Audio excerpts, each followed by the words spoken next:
السلام عليكم ورحمة الله وبركاته.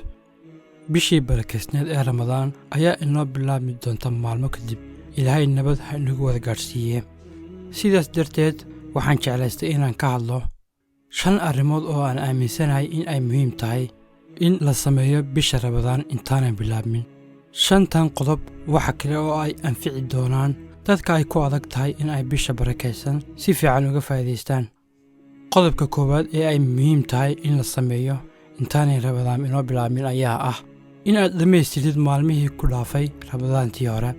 Haddii ay jiraan maalmo ka tagay Ramadaantii hore, xanuun amaba arrimo kale sida socdaal oo kale dartii ha ahaatee, waxaa aad u muhiim ah inaad dhamaystirtid inta aanay bishan barakeysan inoo bilaabmin. Faa'iidada kale ee ay leedahay soomitaanka aad soontid maalmaha ka horreeya bisha barakeysan ayaa ah in aad la sii qabsatid cunno yarida. taas oo keenaysa in marka bisha Ramadaan ay soo gasho aanay wax adag kugu noqon doonin inaad soontid haba yaraatee. Qodobka labaad ayaa ah inaad bilowdid cibaado iyo quraan akhris ka badan inta aad imika samaysid.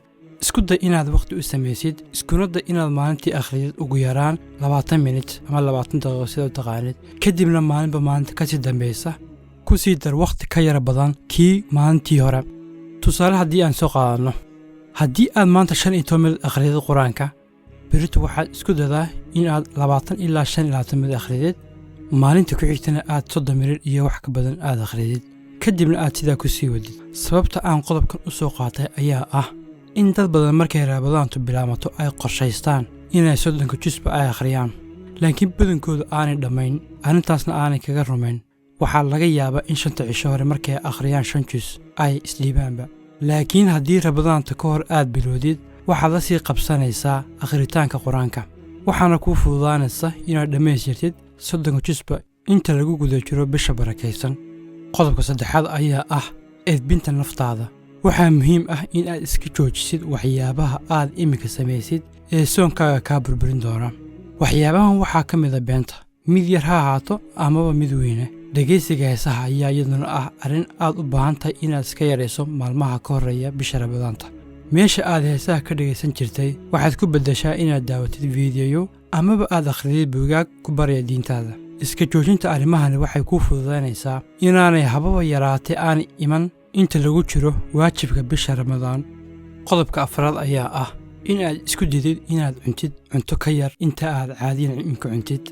isku day inaad bilowdid in maalmaha qaar aad cuntada iska yaraysid si ay hadhowtu kuugu fududaato marka ay bisha barakeysan inoo bilaabanto. teeda kale cunno yaridu waxay kaa caawinaysaa inaad maskaxiyan iyo jir ahaanba aad diyaar u tahay bisha barakeysan, hadhowtana aanay wax haba yaraatee dhib ah aanay kugu noqon doonin. qodobka ugu dambeeya ee aan dareemayo inuu isaguna muhiim yahay ayaa ah in aad booqatid dhakhtarka. haddii aad qabtid xanuuno ama cudurro soo jireen ah sida dhiigkarka, sonkorowga amaba macaanka, hadba si aad u taqaanid, waxaa muhiim ah inaad dhakhtarkaaga la hadashid, wixii talo ee muhiimana aad ka qaadatid. ilaahay ha inaga wada dhigo kuwii bisha barakeysan nabad ku gaadha, barakadeedana ka faa'iidaysta. daawad haddii fiidiyogan uu ku qanciyey, fiidiyoyo kale oo noocaana aad doonaysid mustaqbalka inaan kuu soo gelino, waxaan kaa codsanaynaa inaad like iyo subscribe aad naga ilaawin.